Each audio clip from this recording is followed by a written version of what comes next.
Hey, welcome back to my channel, Tolford Talks. I'm here today with the the 4-issue run of Rocket Raccoon's limited series from 1985. These are books I bought off either, let's see, it looks like some of them I got on the spinner rack and some at the comic shop. Actually, I remember this, and this would have come out in about March.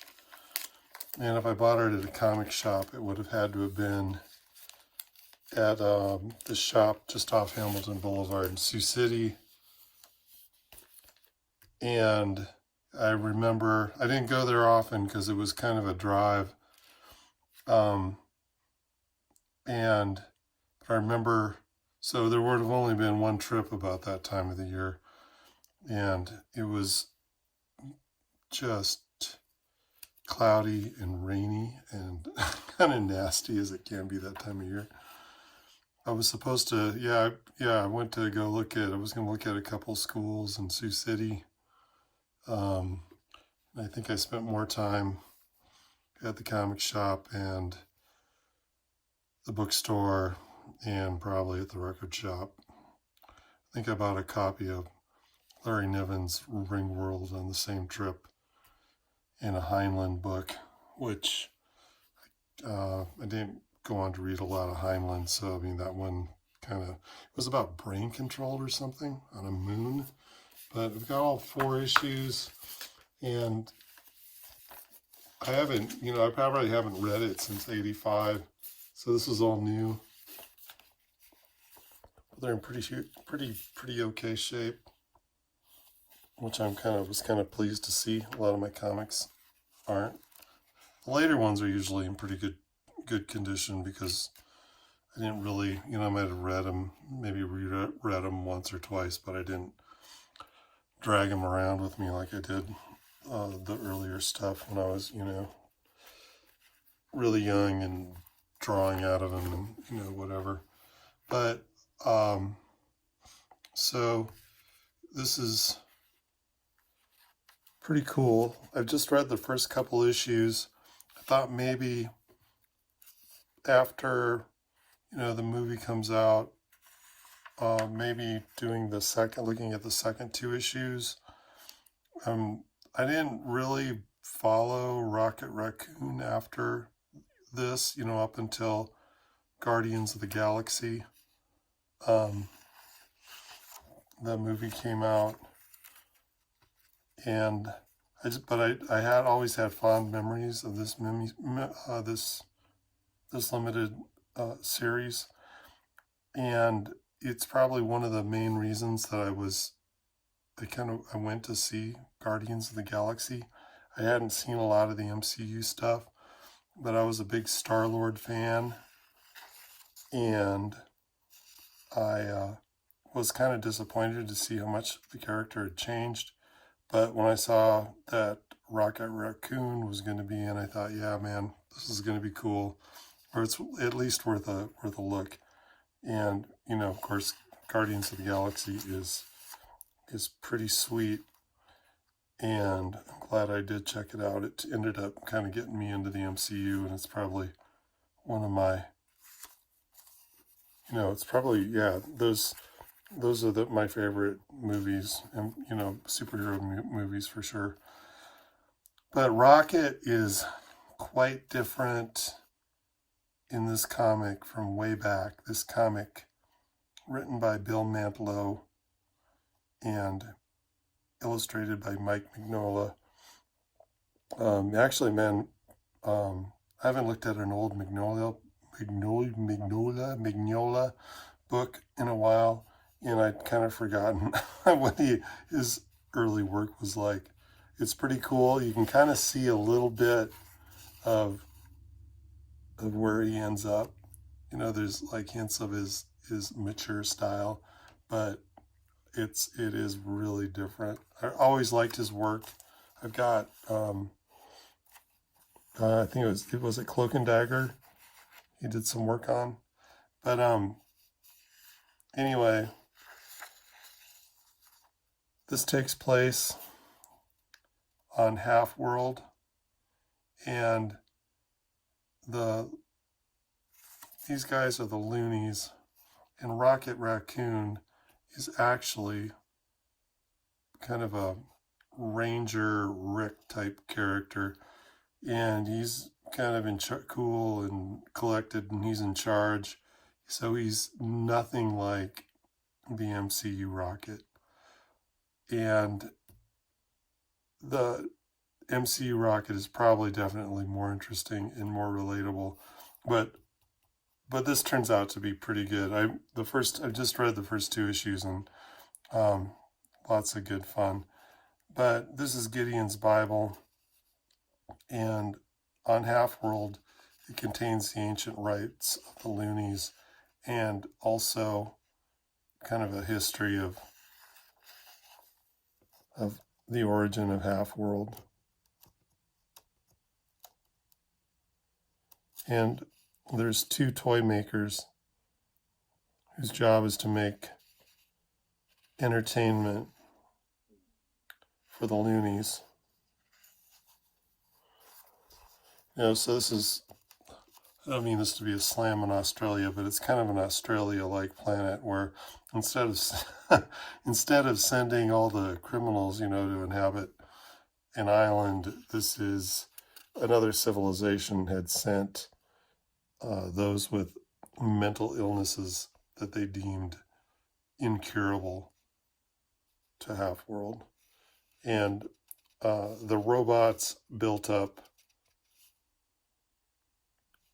this half, which is a sterile, robotic, mechanized half, and then the loonies live in the green, beautiful surroundings of a more natural environment in the asylum. Here we see he's thinking back to his first appearance in Hulk 271. Apparently there was a Rocket or Rocky Raccoon that appeared earlier somewhere in one of the black and white books, maybe Marvel Preview 7. Don't quote me on that, I'm not sure, but this is Rocket's ship, the Rack and Ruin.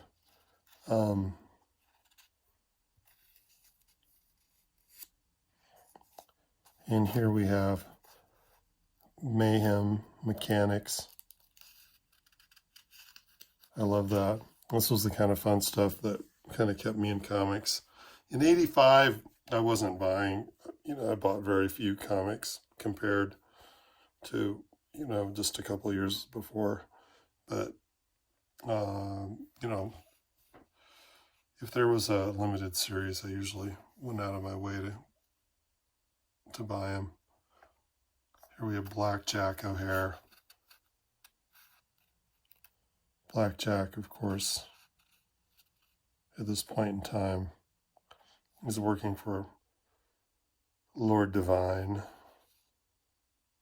one of the toy makers.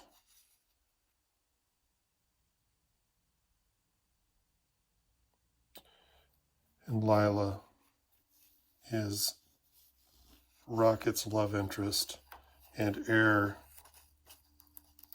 to one of the toy empires on Half-World.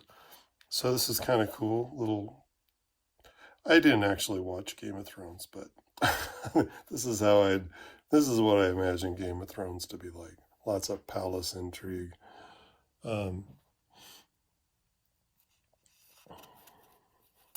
But anyway, the Half-World Bible, Gideon's Bible from the song Rocky Raccoon by the Beatles, the inspiration for Rocket, which makes the character even cooler in my mind.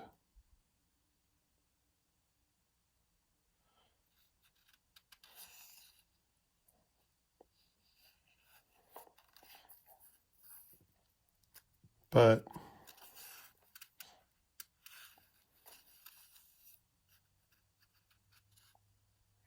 here's Rocket blasting into action. And here he fights the Psycho Circus. This is his co-pilot, Walrus, who can swap out his tusks,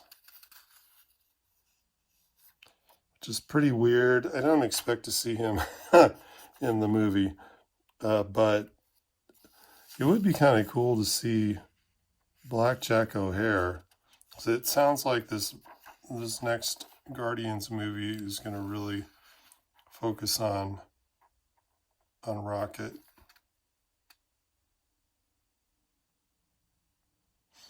And so here Rocket is finding out that the toy war is about to begin over Lila. Both these toy makers want her hand in marriage. Not out of love, but purely as a way of fortifying and further establishing their monopolic, in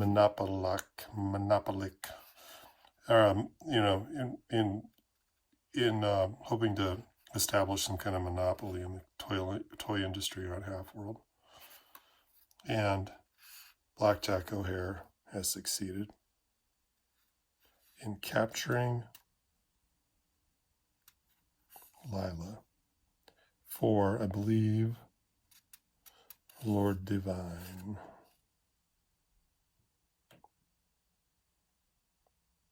Yeah. Next ish, The Mask of the Red Breath. So pretty fun stuff. This was neat to see. Big fan of Bill Sienkiewicz's portraits, and this is really neat. These are the creators. I know that's Mignola, but I think that's, I don't know, is that Carl Potts? I think that's Bill Manilow. Anyway, whether that looks like them or not, I don't know. They're pretty neat. Okay. And this is from a time when the cover art very often, not always, matched what was going on in the interior of the book. And I tell you, I really miss that. And here's one of Magnolia's skulls. Apparently he's never used reference. In an interview I listened to with him, he was very proud of the fact he'd made it X number of years in the comic book industry and had never had to use a skull as a reference. And, this is one thing I was going to check out. The letterer in this is Ken Brusnak. And it seemed like there was a couple places in this first issue where the lettering could have been a little cooler. Actually, it's pretty neat. So who's the letterer in this? Same guy? Yep. I think it was just on a Mayhem Mechanics building. It's like, geez, they could have done something a little bit, a bit more exciting than just some block letters. But anyway, lots of good lettering, even just on this first page. And, yep, still rolling. Okay, here's Walrus. The Loonies are having a holiday. It's their high holiday in which they are allowed to use their imaginations and become whatever they want. Whatever they want to be. They just say they identify as that. And they get a costume and they're off. Yeah, they're off. But, so, yeah, it's funny how, these old comics, there's things in them that kind of mirror what's happening currently.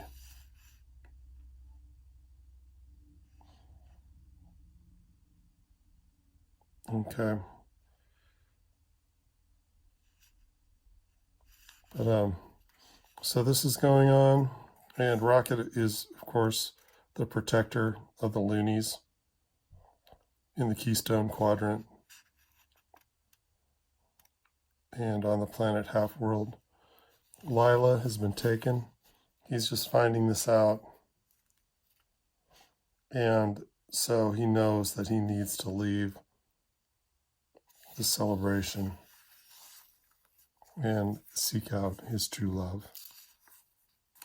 But, oh man, I think Judd Jakes is one of the other toy makers. Is that right? Or Judson Jakes.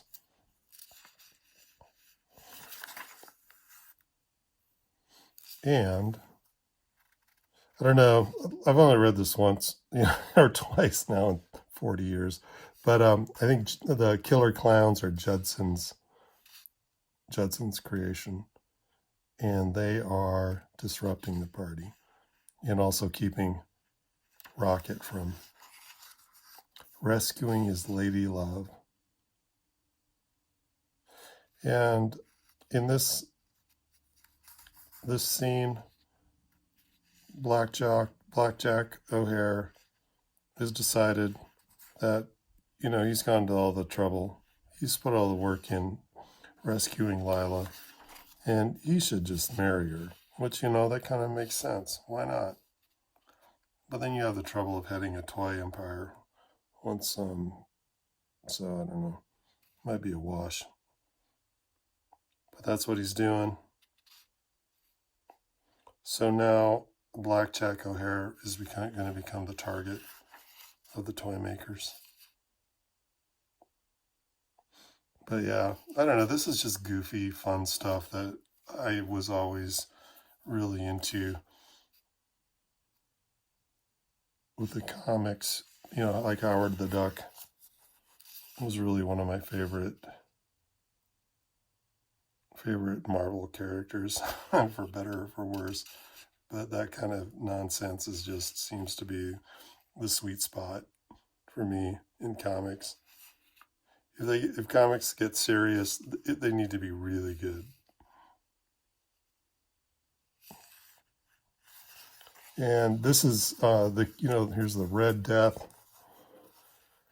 and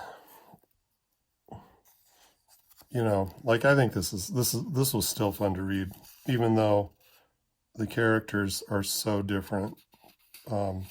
Rocket is so different from the MCU. If I had to pick one or the other, I think I'd pick the MCU Rocket. But this was good too. Like this crazy stuff. Okay, so this guy has created vacuum sleds. This is the toy maker. He works for Judson.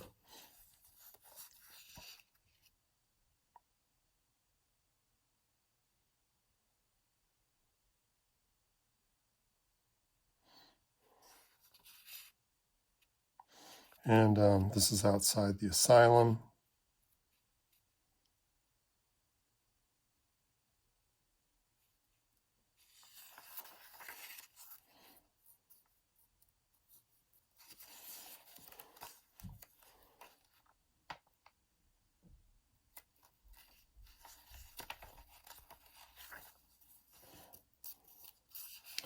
So, the red breath. Okay, that's what it is.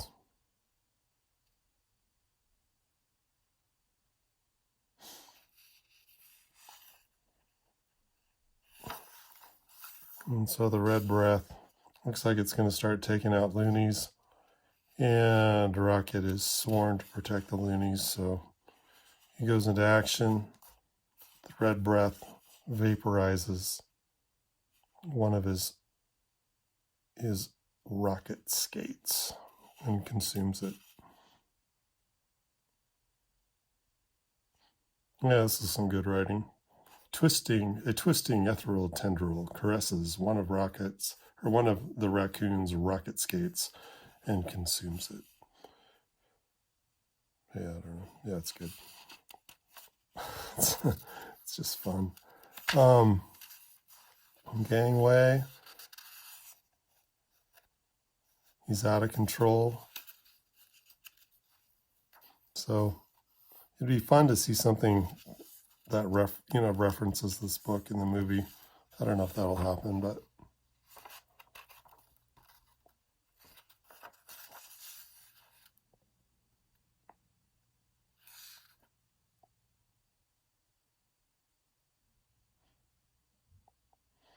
and here we have Walrus swapping out his tusks again, and he is taking on Black Jack O'Hara's crew.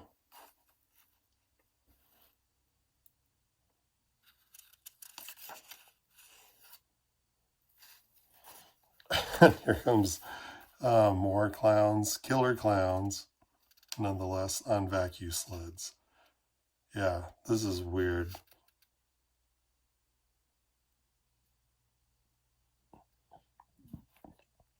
I'm thinking we're going to see vacuum sleds in the upcoming Guardians movie.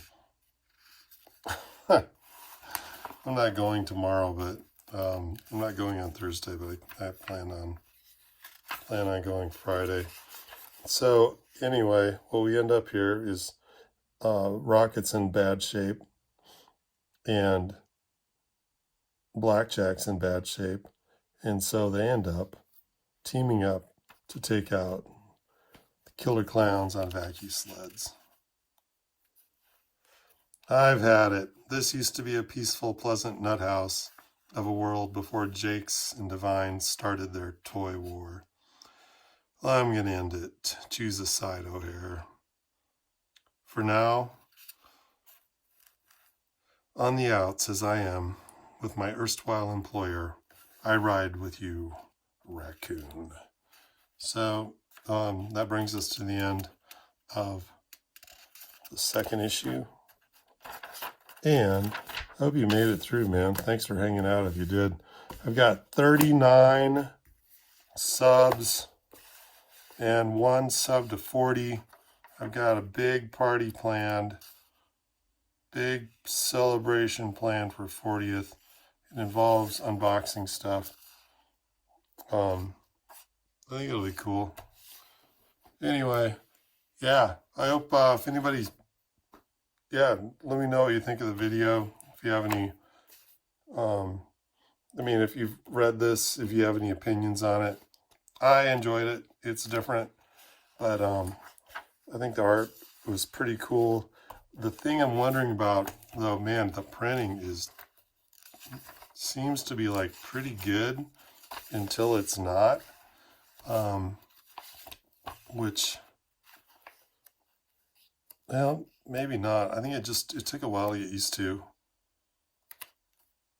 Something different about it. If anybody knows anything about what was going on, I'm guessing the paper is better for one thing, but there seems to be, well, I guess if the paper was better, whiter, you'd have more vibrant colors. But anyway, this issue looks really good art-wise. But it just seems like there's more off registration with some of the colors than maybe I'd see more often in a book. But yeah, 4 issues of Mike Mignola, 4 Mike Mignola covers. Yeah, this is pretty fun stuff. I'm glad I kept these. And it's been fun looking through them. I'll talk to you guys later. Check out my the sign up for my Indiegogo. And yeah, battle on. Cheers.